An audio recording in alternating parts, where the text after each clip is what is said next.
If you're a Porsche fan, you know the badge isn't just a logo.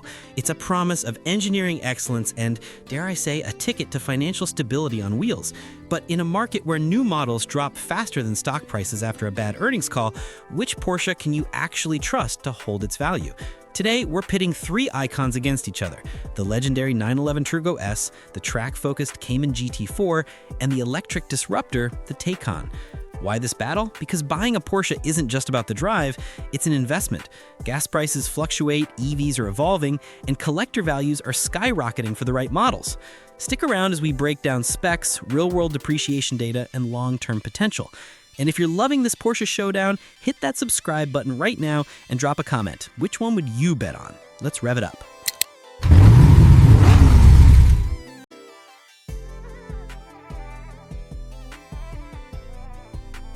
Let's start with the king, the 911 Turbo S. This isn't just a car, it's Porsche's crown jewel, a rear-engine rocket that's been terrorizing stoplights and apexes since the 70s.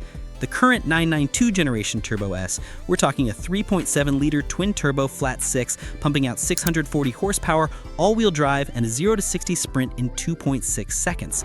Top speed, over 205 miles per hour. It's the ultimate grand touring that doubles as a supercar slayer, with adaptive suspension that makes it dance on rails or cruise like a luxury liner. But value, that's where the Turbo S shines brighter than its LED matrix headlights. 911s in general are depreciation darlings. According to recent data from IC Cars, the 911 lineup has the lowest 5-year depreciation rate among luxury sports cars at just 19.5%. For the Turbo S specifically, early models, like the 2020 version, have only dropped about 25% over 3 years, holding a resale around $87,000 from an original MSRP north of $200,000. That's peanuts compared to rivals like a Lamborghini Huracan, which can shed 40% in the same time. Why does it hold so well? Rarity and desirability. Turbo S production is limited and demand from collectors is insatiable. Look at older turbos. 964 generation models from the 90s are up 300% in value over the last decade. Even recent ones? A 2017 991 Turbo S that retailed for $189,000 is fetching $160,000 plus today with low miles. Forums like Renlist buzz with stories of owners trading up without losing a dime. And in 2025, with hybrid rumors swirling for the next 911, these pure gas Turbo S models could become instant classics. Maintenance? Sure, it's Porsche pricey, but that's baked into the value equation. Low mileage examples under 10,000 miles? They're appreciating. One Reddit thread from Porsche owners nailed it. In 3 years, you lose a third, but after 12-15 years, it climbs back. If you're buying to hold, the Turbo S is your fortress. It's not just holding value, it's building equity while you blast down the Autobahn. Driving one? It's transformative. The PDK transmission snaps shifts like lightning, and that all-wheel grip means you could unleash hell in the rain. But it's the intangible, the 911 era, that keeps values sky high. In investment guides for 2025, the Turbo S tops lists for its blend of usability and exclusivity. No wonder it's the one celebrities and sheiks hoard. Next up, the Cayman GT4, a mid-engine marvel that's Porsche's love letter to purists. The 718 Cayman GT4 rocks a 4-liter flat-six breathing naturally, no turbos here, making 414 horsepower and revving to 8,000 RPM like a symphony. It's lighter than the 911 with 0 to 60 in 3.9 seconds and a top speed of 188 miles per hour. But it's the chassis that steals the show. PASM suspension, massive brakes, and optional PDCC for that perfect balance. This isn't a cruiser, it's a scalpel for carving canyons.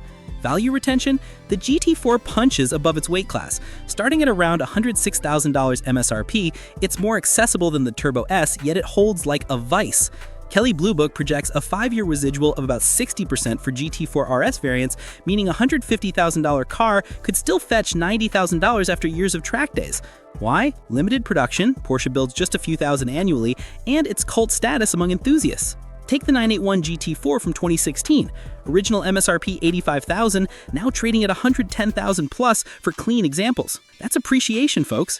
The 718 GT4 follows suit. A 2020 model that cost $100,000 is holding at $85,000 to $95,000, depreciating slower than base Caymans.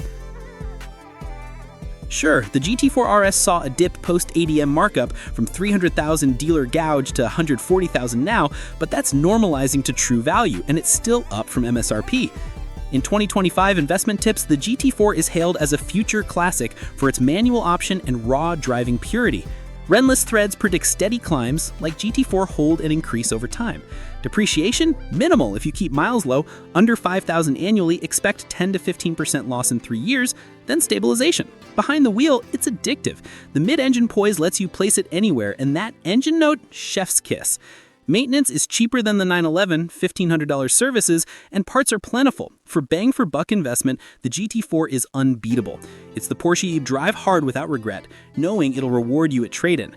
If you're geeking out over these specs, smash that like button and subscribe for more deep dives into exotic rides. And comment below, GT4 or 911, which one's your garage dream? Now, the wild card, the Porsche Taycan, Porsche's bold EV leap. Launched in 2019, it's a 4-door stunner with dual motors delivering up to 750 horsepower in Turbo S guise, 0 to 60 in 2.4 seconds, and a 200+ mile/hour top end. Range? Up to 300 miles on a charge, with plaid-like acceleration and all-wheel drive grip. It's luxurious inside, think buttery leather and a digital cockpit, and handles like a 911 on steroids thanks to low battery weight distribution. But resale value? Here's where the Taycan hits a pothole. EVs depreciate faster due to tech evolution, battery concerns, and market saturation. A 2021 Taycan, MSRP $150,000 plus, now resells for $40,000 to $50,000, a 70% plus drop in 4 years. Ouch. 5-year residual, just 42% for sedans per IC cars. Even as the best depreciating EV at 38.6% over 3 years, it's leagues behind gas Porsches. Why the slide? Rapid advancements, 2025 models add 50% range, and lease dumps flood the market. A 2022 base Taycan at $90,000 MSRP is down to $46,000 resale. Forums lament, disappointed at $60K for a low-mile battery degradation fears linger, though Porsche's 800-volt architecture is robust. That said, it's not all doom. High-spec turbos hold better. 2024 models trade at $100,000 plus from $190,000 MSRP. In a green world, early Taycans could appreciate as halo EVs. Investment lists for 2025, it barely cracks the top, overshadowed by gas icons. Drive it and doubts vanish. Instant torque, serene cabin, it's the future. Costs? Cheaper to fuel at $0.10 per mile versus gas, but home charging setup adds up. For value hunters, it's risky. Great daily, poor hold.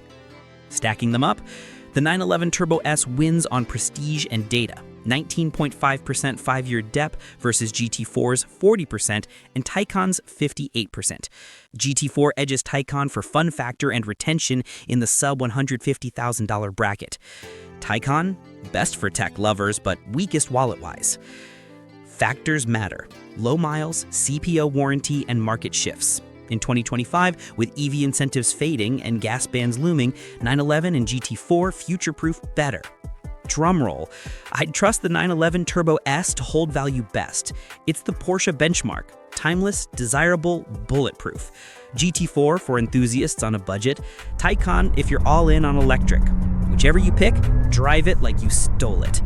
Thanks for watching. If this sparked your Porsche passion, subscribe now for weekly supercar secrets and comment Turbo S, GT4, or Taycan. Which holds your value? Like, share, and I'll see you on the next one. Peace.